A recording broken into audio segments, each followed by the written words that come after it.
Welcome, ladies and gentlemen, to another incredible journey through history. Today we delve into the secrets of an ancient text that unveils amazing discoveries about the rebuilding of the house of God. Join me as we explore the wonders hidden in Ezra 6.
The decree of Cyrus the Great. Ezra 6 opens with a crucial historical document, the decree issued by Cyrus the Great, the Persian king. This decree states that the house of God in Jerusalem should be rebuilt. It is astonishing to find such a historical artifact recorded in the Bible, as it confirms the biblical account and corroborates the existence and influence of Cyrus the Great. 2. The archaeological confirmation. Archaeological excavations have unearthed evidence supporting the biblical narrative in Ezra 6. During the 1838-42 Palestine Exploration Fund survey, the remains of the ancient city of Susa were discovered. This discovery included what is known as the Cyrus cylinder, a clay artifact attesting to Cyrus's decree mentioned in Ezra. This archaeological find not only authenticates the biblical account, but also affirms Cyrus's tolerant policy toward religious freedom. 3. The Darius Scroll.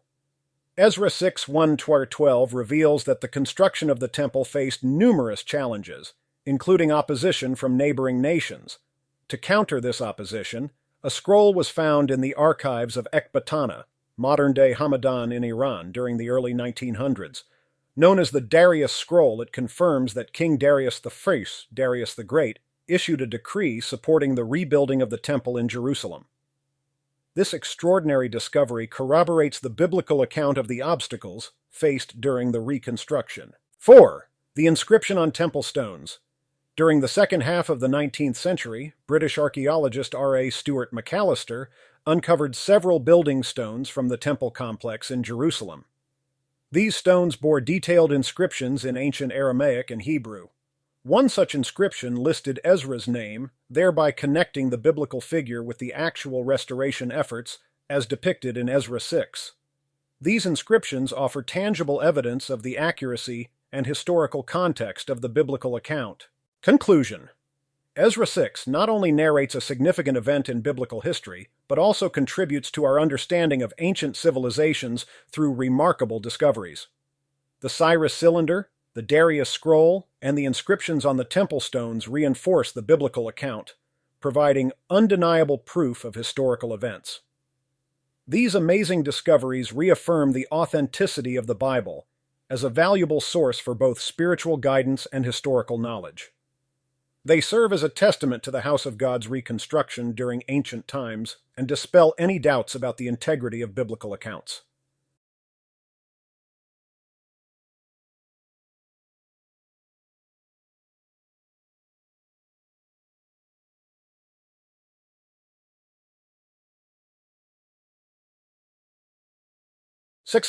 Then Darius the king made a decree, and search was made in the house of the rolls, where the treasures were laid up in Babylon. And there was found at Achmetha, in the palace that is in the province of the Medes, a roll, and therein was a record thus written. In the first year of Cyrus the king, the same Cyrus the king made a decree concerning the house of God at Jerusalem, let the house be builded, the place where they offered sacrifices, and let the foundations thereof be strongly laid. The height thereof 60 cubits, and the breadth thereof 60 cubits.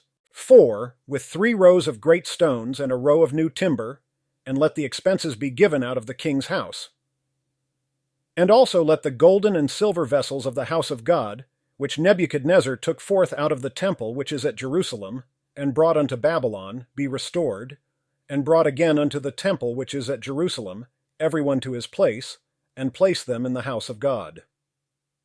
Now therefore Tatnai, governor beyond the river, Shethar-boznai, and your companions the Apharsachites, which are beyond the river, be ye far from thence. 7. Let the work of this house of God alone.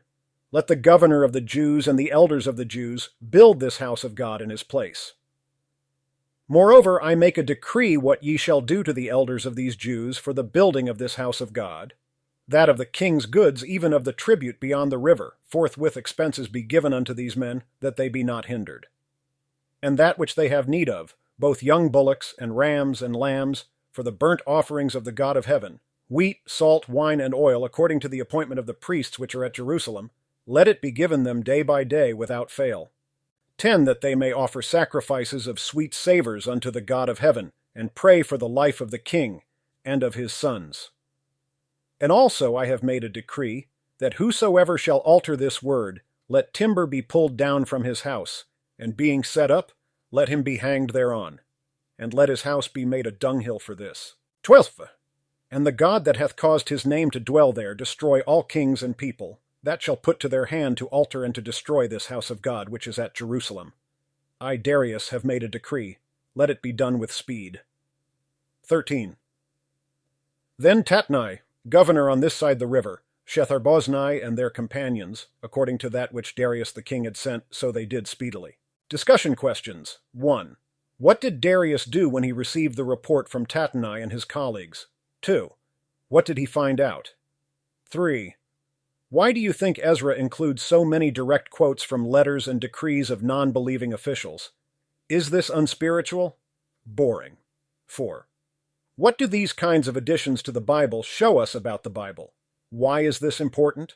5. What additional instructions did Darius give to Tatnai? Why do you think he was so generous? What instructions does Darius give about how these commands are to be carried out, without delay, verse 8, under threat of death if there is disobedience, verse 11, and with all diligence, verse 12, 7. If people are expected to obey an earthly king with speed and diligence, how do you think God expects us to obey him? 8. What was the penalty for disobeying the king? What will happen if we disobey God? Can you give any examples of people in the Bible who were faithful to obey God diligently or who disobeyed God? Cross-references, Psalms 119:60. I will hasten and not delay to obey your commands. Psalm 112:1. Praise the Lord. Blessed are those who fear the Lord, who find great delight in his commands. Exodus 23:22. If you listen carefully to what he says and do all that I say, I will be an enemy to your enemies and will oppose those who oppose you. Joshua 22:5. But be very careful to keep the commandment and the law that Moses, the servant of the Lord, gave you, to love the Lord your God, to walk in obedience to him, to keep his commands, to hold fast to him, and to serve him with all your heart and with all your soul.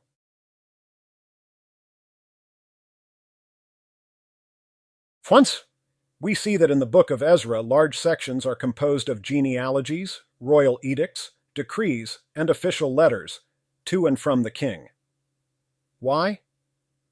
At first glance, these seem a little bit boring. It may be hard to find a lot of spiritual significance from the official correspondence of politicians. In like manner, it can be difficult to find a lot of applications from these sections, so we may be tempted to feel they are insignificant or even question why they were included. However, it is sections just like these that go a long way to helping us verify the history of the Bible. They remind us that the Bible was not written in a vacuum. It instead describes real history, people, places, and events. These people faced everyday problems and everyday decisions just like we do. If the Bible is not based in real-life events, then it would be just a mythical book. As a mythical book, it would lose its power. When you feel it is burdensome or difficult to read so many long names and wonder why God included them, remember this.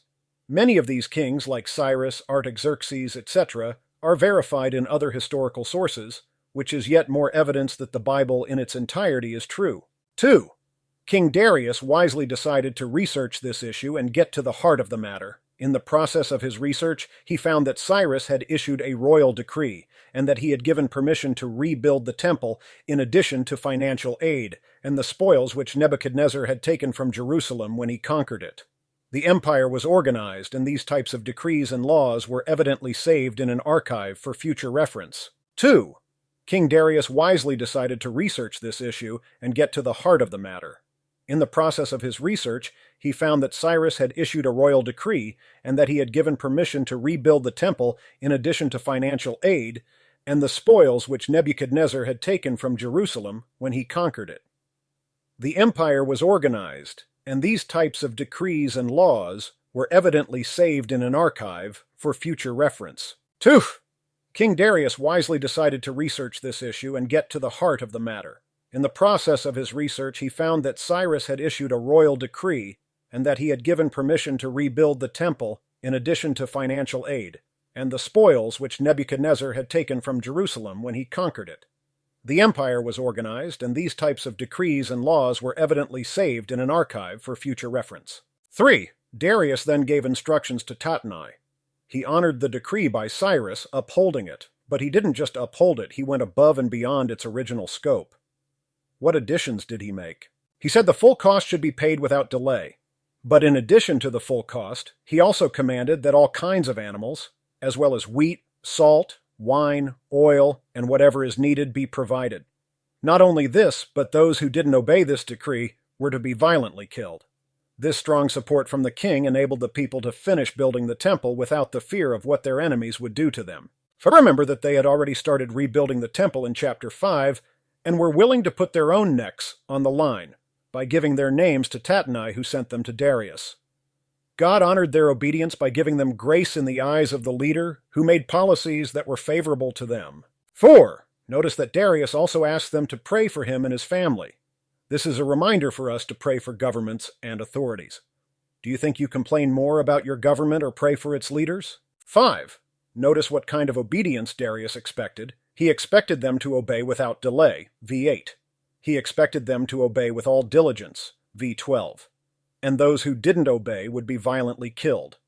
This is the kind of obedience that a king expected.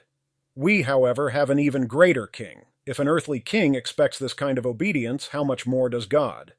We must remember to always obey God willingly, joyfully, quickly, and diligently. 14. And the elders of the Jews builded, and they prospered through the prophesying of Haggai the prophet and Zechariah the son of Iddo.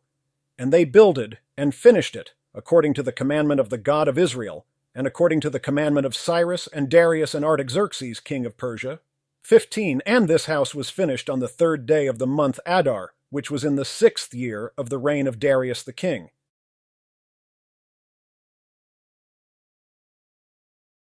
Discussion questions. 1. What helped the people accomplish the work of building the temple? 2. Who is first in the list of monarchs that issued commands for the temple to be rebuilt? God. 3. Is there any significance to this? Cross-references, Proverbs 21:1.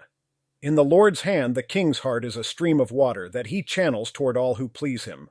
Proverbs 16:1. To humans belong the plans of the heart, but from the Lord comes the proper answer of the tongue. Isaiah 10:5-7.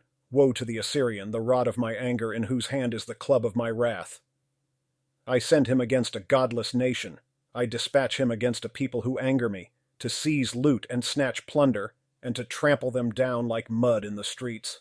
But this is not what he intends, this is not what he has in mind. His purpose is to destroy, to put an end to many nations.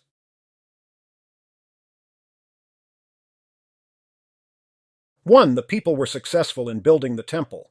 When they were lazy and struggling, God sent the prophets, Haggai and Zechariah, to encourage them. Through their encouragement, the people repented and finished the job. Finishing is a lot harder than starting. Through perseverance and God's blessing, they did it. Remember that when God gives you a mission, there will almost surely be obstacles and adversity, but God will also provide the resources and strength you need to do what He has asked. Only persevere and do not give up. Can anyone share an example of facing obstacles to a task God wanted you to accomplish? Is anyone facing any obstacles now? Spend some time to encourage and pray for one another. 2. Notice that in the list of monarchs in verse 14, God comes first, in front of these historic and great kings, reminding us that God's command is the foundation and the priority. His command is far more important than the commands of anyone else. Those kings gave their decrees because God first gave his. Picture God sitting on his throne in heaven. He issues a command from his throne which is passed through the prophets to his people. At the same time, he sends out angels to influence the kings to give favorable policies. These angels likely meet adversity in the form of demons also trying to exert influence on the kings. See Daniel. Of course, God is victorious. His decree cannot be resisted. What he has said will come to pass. 16. And the children of Israel, the priests and the Levites, and the rest of the children of the captivity, kept the dedication of this house of God with joy. 17. And offered at the dedication of this house of God 100 bullocks, 200 rams, 400 lambs, and for a sin offering for all Israel 12 he-goats, according to the number of the tribes of Israel. 18. And they set the priests in their divisions, and the Levites in their courses, for the service of God, which is at Jerusalem, as it is written in the book of Moses.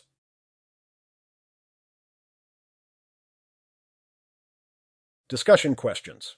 Try 1. What was the attitude of the people when they finished building the temple? Why did they feel joyful? 2. When will you feel joyful? 3. When you will feel unhappy? Is celebration a biblical concept? What kinds of things should we celebrate?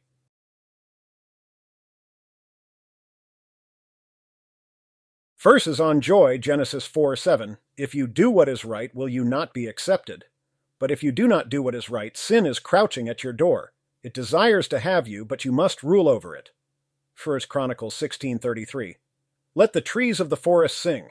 Let them sing for joy before the Lord, for he comes to judge the earth. Psalm 81:1. Sing for joy to God our strength. Shout aloud to the God of Jacob. Psalm 95:1-2. Come, let us sing for joy to the Lord. Let us shout aloud to the rock of our salvation. Let us come before him with thanksgiving and extol him with music and song. Psalm 96:12. Let the fields be jubilant and everything in them. Let all the trees of the forest sing for joy.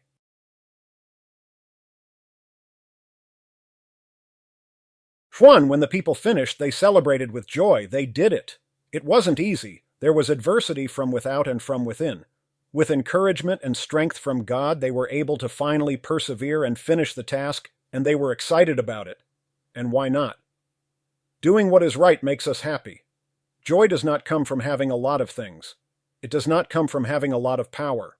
It comes from having a right relationship with God. We feel joyful when we love God and obey him. When we sin, we feel guilty and regret. This is another incentive to serve God. The chief end of man is said to be to glorify God and enjoy him forever. We do get joy from glorifying God. It is a win-win. A side point is that perhaps if you are depressed, it is because of some sin in your life which you have not repented of and dealt with. 2. The people were determined to serve God faithfully this time around. When they finished the temple, they dedicated it to God. This would be a place where God would be praised and worshipped, and where the people could come together to confess their sin. They followed the law of Moses to the letter in appointing the divisions for the priestly labor. We see in these verses that celebration is a biblical concept. There are many times to celebrate. Christians do not just go along living boring, dull lives. We have much more to celebrate than those who don't know God. What kind of things should we as Christians celebrate? How should we celebrate? 19. And the children of the captivity kept the Passover upon the 14th day of the first month. 20. For the priests and the Levites were purified together, all of them were pure, and killed the Passover for all the children of the captivity, and for their brethren the priests, and for themselves. 21. And the children of Israel, which were come again out of captivity, and all such as had separated themselves unto them from the filthiness of the heathen of the land, to seek the Lord God of Israel, did eat. 22. And kept the feast of unleavened bread 7 days with joy, for the Lord had made them joyful, and turned the heart of the king of Assyria unto them, to strengthen their hands in the work of the house of God, the God of Israel.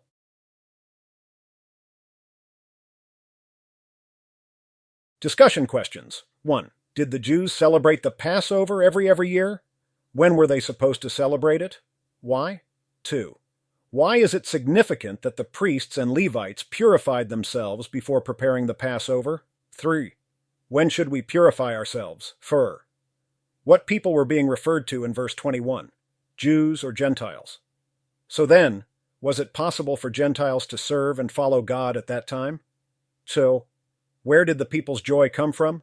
Were they rich? Powerful? 6. In what ways was God blessing them? How is this different than the situation we see in Haggai 1-2, when the people were disobeying God by putting off the building of the temple until later? Cross-references Matthew 5:24. Leave your gift there in front of the altar. First go and be reconciled to them, then come and offer your gift.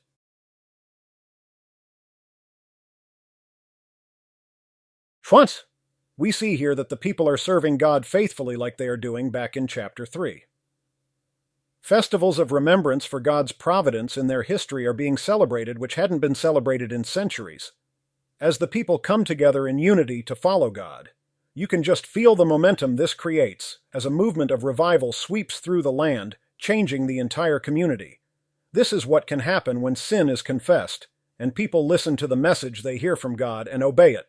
Obedience brings joy, success, changed lives, and changed communities. Before the Passover, the Levites and priests purified themselves. Confessing sin was actually more important than the sacrifices. See Matthew 5:24. We should regularly evaluate our own lives and purify ourselves by confessing our sins to the Lord. 3. In verse 21, we can see that not only Jews joined this Passover, but neighbors from the surrounding countries joined them to seek the Lord. These were proselytes who recognized that YHWH was the only true God. They separated themselves from the idol worship and evil practices of their own peoples and joined the Jews to seek following after God. We learn two things from this. Firstly, we learn that Gentiles in the Old Testament could be saved. When the Jews were serving God, this was a witness to the surrounding nations, and this testimony sometimes drew unbelievers from around them to turn to God. But we see that these people were committed.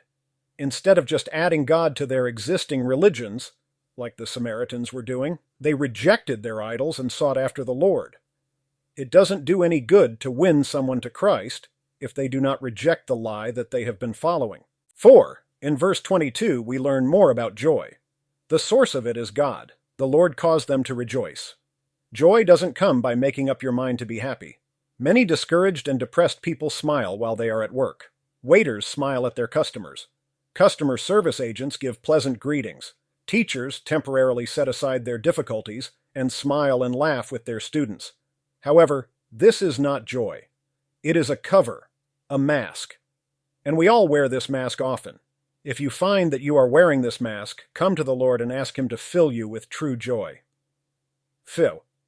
In verse 22, we also see that God was directing the heart of the king to give them favor in His eyes. The story of Israel's return to Jerusalem and rebuilding of the temple is primarily a story of God's grace and His sovereign power. He kept His promises to them and made it happen. When the temple was finished, you could truly say that they didn't build that. God did. Leave a comment. What are your thoughts on this Ezra 6 Bible study? Share your observations in the comments below. We want to help you study the Bible, obey the Bible, and teach the Bible to others. Thank you for joining us today on Amazing Discoveries. Until next time, keep exploring, keep discovering. Before we close this lesson, let's give out more shout-out. Special thanks, 10 Drags I Play with 10 Drags, Crescendo com Fefe, Bisaya ni Bay, Bayaw ni Bay.